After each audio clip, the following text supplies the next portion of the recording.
you drop a few in a row. It's hard. It's hard, and it's hard to, feel confident about yourself, about your team, but give our guys a lot of credit. We just played a team that was down 23 at Clemson and came back and won. We were only up 2 at the locker room. I'm sure they felt really good at halftime. I thought our defense, particularly in the second half, was much better than the first. And, as far as players, I'm really happy for Jalen. He's had a tough season, and, he hasn't hung his head. He's made mistakes, and he knows it, and he's owned it. He's owned it. He hasn't pointed the finger. And so, you're always happy for your players when they have success the way he did tonight. I thought he gave us a spark in the first half and, was a lot more aggressive to the rim. And so, we're happy we won. We got to learn from some of the things that we have to clean up, and then we'll get ready to play a really good Notre Dame team on Saturday. Chris, you mentioned that aggressiveness around the rim from Jalen. He tried 2 dunks that he didn't get, but he was attacking. Other than that, did you see anything else that was really different about him tonight? Well, I thought, first of all, I thought those attacks, he gets fouled on one. And again, when you go violently to the basket like that, a lot of times you're going to get the benefit of the doubt. I thought in the second half he might have gotten fouled as well, but the referee didn't see it that way. But we need him attacking, and it's evident that he's listening to the message and trying to put it into practice, because that's really not who he's ever been. But he's just got so much athleticism, and he's got to be that for us. I just thought he played a lot more confident. He scored a couple around the basket. We posted him up. Didn't get sped up, didn't get the ball stripped. We've talked a lot about that to him. And he had really good ball placement on his moves, got in the lane, and finished.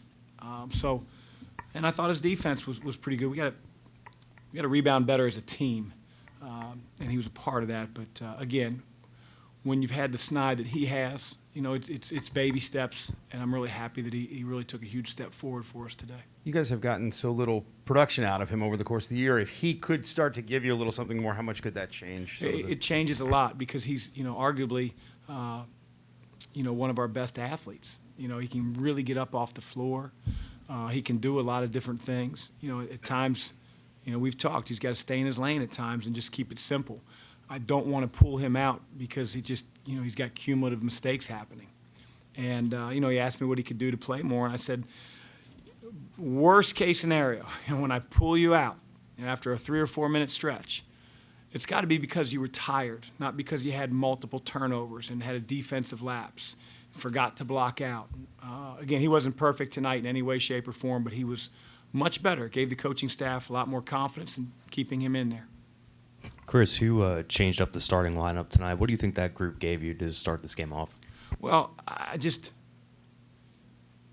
talked to our team on Monday and said that we're not going to put a team 1, team 2, and team 3 out there. We're just going to have red, white. And you're going to earn, what you get in terms of who starts. Because obviously what we're doing wasn't working in the last 3 games. Having said that, I don't want to pin it on those starters, because we've started games pretty well. We haven't come to the bench down 14-2. Every game at the first TV timeout, it's either a possession one way or the other, or it's tied. Certainly we'd love to get off to a big lead, but, NC State, game we lost here, we were winning. Now it's been the start of the second half. And so we talked about, as a staff, the guys that play well in the first half, regardless of who's starting, are going to play in the second half. That's who will start. And, I didn't have any major complaints in the guys that started off our game. I think this is the first time you played Malik and Sydney at the start. How do you like that look, and is that something we're likely to see going forward? Yeah, I think we'd worked on it, Tim, for a week or so, and Sid got hurt, so we could, he didn't play him at Pitt. But it can present some challenges for the other team. Malik's not necessarily a stretch four. I know, at least in terms of his size, he can shoot the ball. But he's really good defensively, whether he's on the perimeter or whether he's in the post, although I don't think he played his best tonight. And so it allows us to put 2 guys on there out there that can rebound the ball, that can give us different looks offensively. And moving forward, we're going to do it at times. Chris, when you go hour and 17 minutes later than you expected. What are you kind of doing back there? How do you keep them sort of ready to go? We were just trying to, keep apprised of what was going on when they thought that the leak might stop, when we'd be able to get on the floor. Our guys probably for about 20 minutes until the break became way too long, went to the aux gym, shot a little bit. Then they just sort of hung in the locker room and, once we got the official word that it was probably going to be 45 minutes to an hour, then guys started to get stretched out, loosened up. We had already done all our pregame work in terms of just our talk and stuff on the chalkboard. So we didn't necessarily have to address those guys anymore, just trying to keep them abreast of what was happening. Chris, after what you guys just went through for 3 games, how much did this group just need a double-digit win where you had it down the stretch for confidence purposes? Yeah, I just need a win.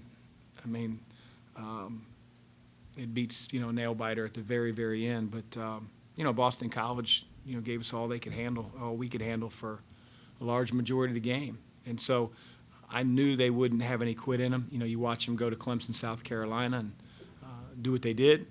They got a new coach who's doing a really good job, and their kids play hard. So, it beats the alternative, I can tell you that. My wife will let me in the house now.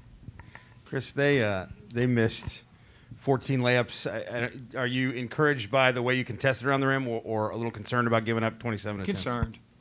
Concerned. I mean, again, you got to learn in a loss and a win. You got to learn some lessons, and I thought they had some looks that some of the teams we play are going to knock them in, including Boston College. So we do have to do a much better job. But I told our team, Tim referenced this the other day, like we had lost 6 in a row at Xavier, and we went to DePaul. They were last place in the league. I didn't tell that story until our guys, got to the locker room after the game. It's hard to win when you've lost, a few in a row. Not a lot of people have good things to say about you, your team, players, and so it's a challenge. And I'm happy for our guys. They found the resilience to, hold Boston College to 54, and, we're going to try to build from here. Chris, you had Mason in there with that first group, and what does he bring when he's in there? Most of his points came late, but I think he had 5 assists in the first half. He finds guys. He does it a little differently. He's strong kid. He really changes speeds well. He doesn't just blow by you, although he needs to. In this league, he's got to bring spurts of quickness every once in a while. He has it in him, but he plays like that old rec baller sometimes. But he finds guys. He gets in the lane. He's strong with the ball. He can tell who's helping in, and so he gets some of our guys some really good shots and some dump offs for some of our big guys, and we recognize that. Chris, back here, is there one guy over the last few games, in between the last few games and tonight's win, that really stepped up, just taking ownership of that leadership in the locker room? I think, Sid has really come out of his shell. I wouldn't say he's the leader of our team, but, he's a kid that really cares about winning, cares about his teammates. If I told Sid, hey, tonight during the game, I don't want you to take one shot, he wouldn't raise his eyebrows. He wouldn't take one shot. He'd do exactly what we ask. And that's what you want. And it's like all he cares about is winning. And he's really starting to open up, with his teammates, with his coaches.